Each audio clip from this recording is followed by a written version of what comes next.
You are standing inside a house that costs $300 to build, has no furnace, no air conditioner, and no moving parts of any kind. It is January. It is 41 degrees outside. Inside it is 71 degrees, and the wall is the only reason why. The Amish in Lancaster County, Pennsylvania, and Holmes County, Ohio, have been building homes like this for over 200 years.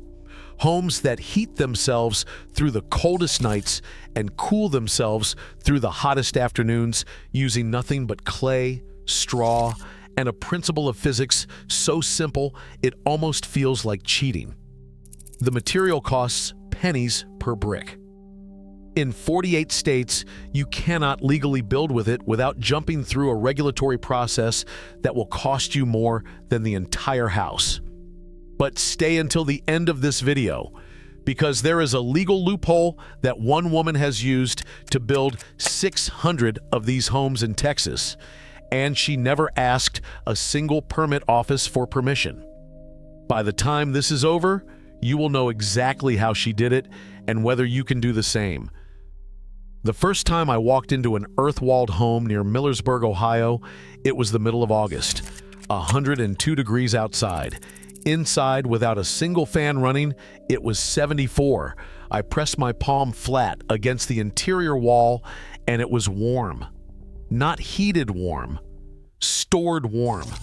The kind of warmth that radiates out of deep stone long after the sun is set. I spent 20 minutes looking for a thermostat before the man who built the house told me there was none. What I was feeling was not mechanical, it was physics. Engineers call it thermal lag. When heat strikes the outer surface of a thick earth wall, it does not pass straight through. It begins a slow migration through 20 inches of dense packed clay. At standard residential thickness, that journey takes 8 to 12 hours. Think carefully about what that means in practice. The sun peaks at 2 in the afternoon. The exterior temperature hits its maximum. But the heat that enters the wall at 2 o'clock does not reach the interior until 10 or 11 at night. By then, outside temperature has dropped 30 or 40 degrees. The wall releases its absorbed warmth into the house through the coldest hours of the night. Then, come morning, the cool night air begins its own slow journey inward, arriving at the interior surface just as afternoon heat peaks outside. The house runs on a 12-hour delay. It does not use energy to maintain comfort. It uses time. Nothing breaks down, nothing wears out, nothing needs a filter replaced or a warranty renewed. The University of Arizona tested this directly and published the results in 2018 in a peer-reviewed journal called Energy and Buildings. They built 2 identical structures side by side, one with Adobe earth walls and one with standard wood frame construction, and monitored both through 10 months of desert conditions. Outside temperatures ranged from 48 to 108 degrees Fahrenheit. The Adobe structure maintained a 76-degree interior average, with 40% less temperature variance than the wood frame building. The wood frame house required mechanical cooling all 10 months. The Adobe structure required mechanical cooling for 0 of those months. That study has been cited 47 times in academic literature.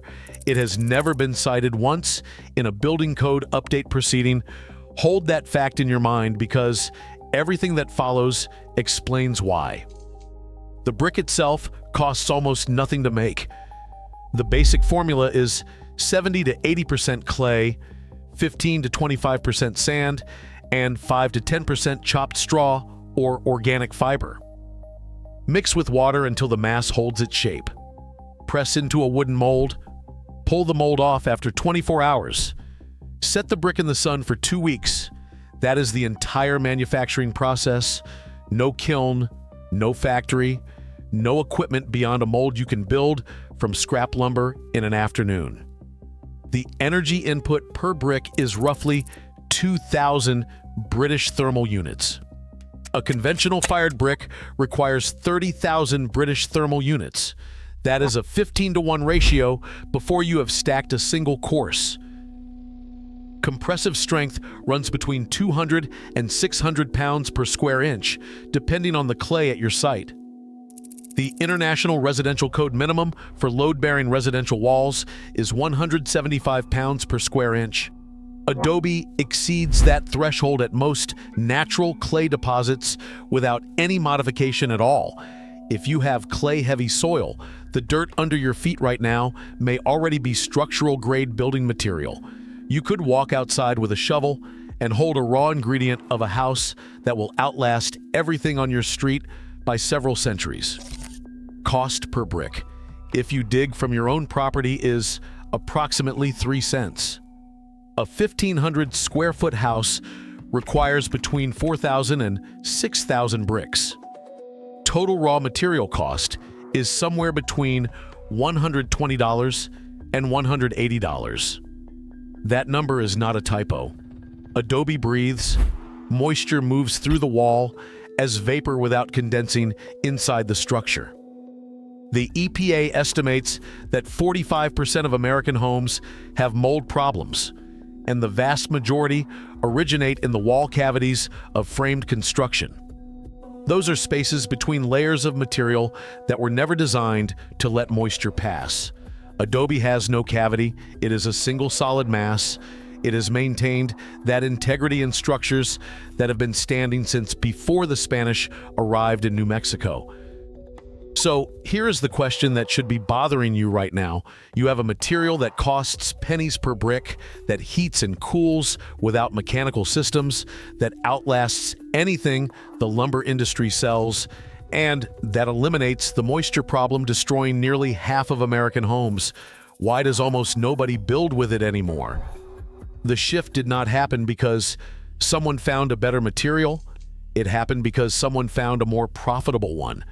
They did not need a law, a vote, or a single public debate to pull it off. They only needed a pen and a building code that nobody was paying attention to.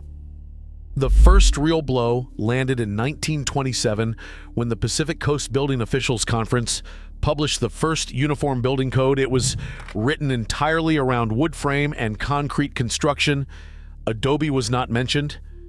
Under American building law, that omission carries a precise legal consequence.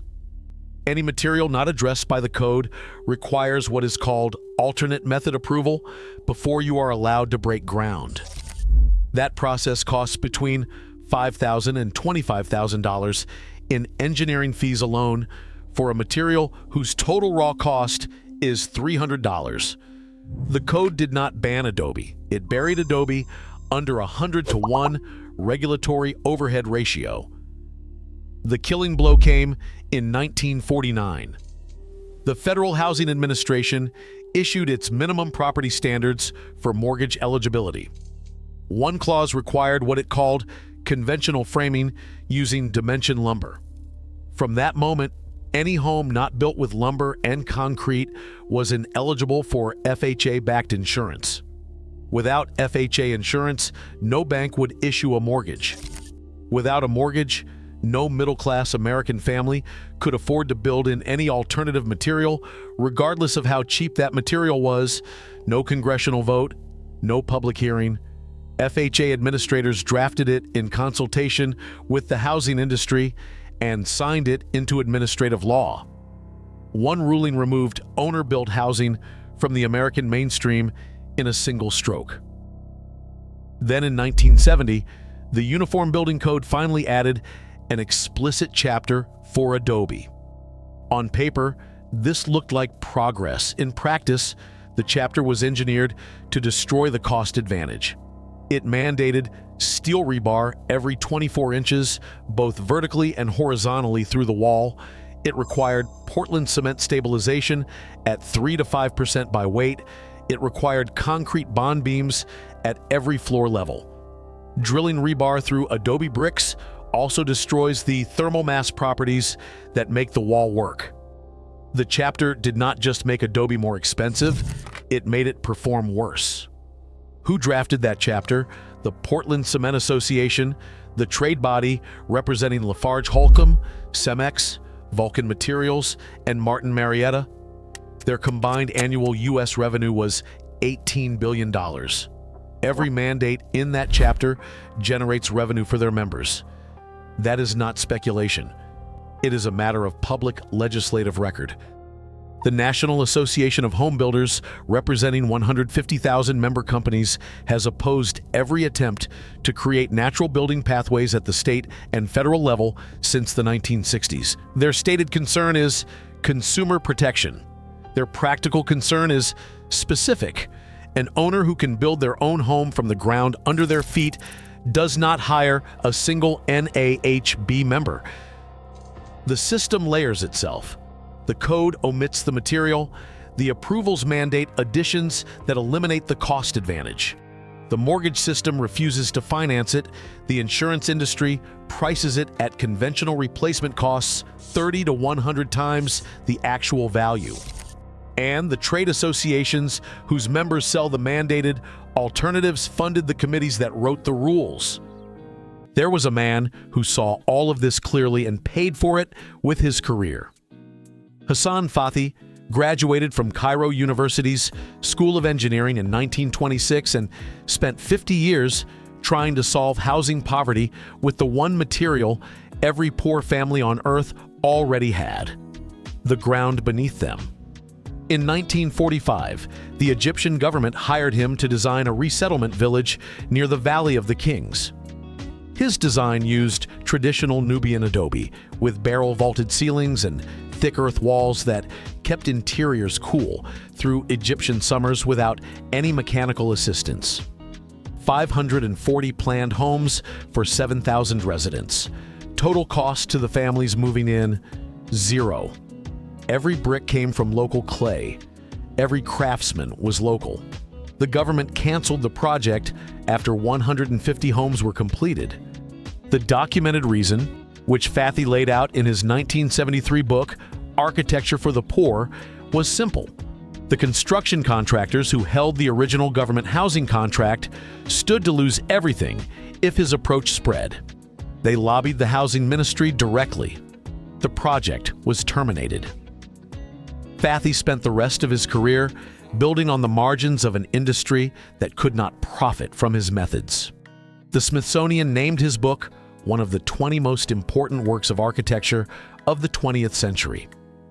He died in Cairo in 1989. The construction establishment sent no representative to his funeral. The 150 homes he built are still standing 76 years later. The conventional concrete housing built nearby has largely deteriorated or been demolished. New Mexico broke ranks in 1991. Under pressure from the Pueblo communities and the natural building movement, the state adopted its own standalone Adobe building code. The only state in the country with provisions allowing non-reinforced Adobe construction under specific conditions.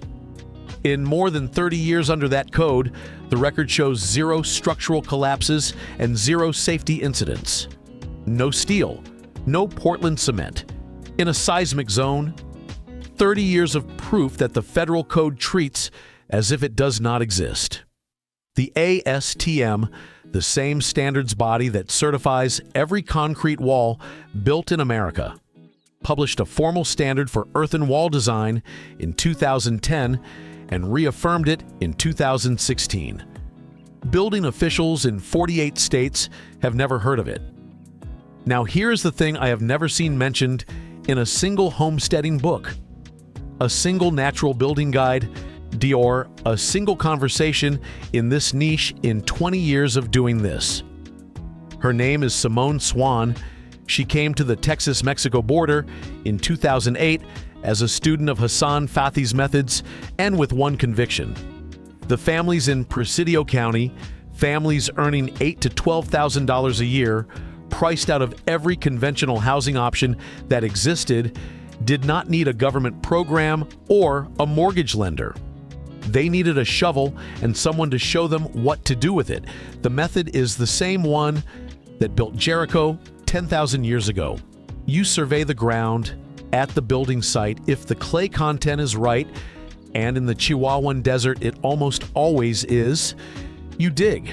You mix clay with sand and chop straw in ratios Swan calibrated through 15 years of field work.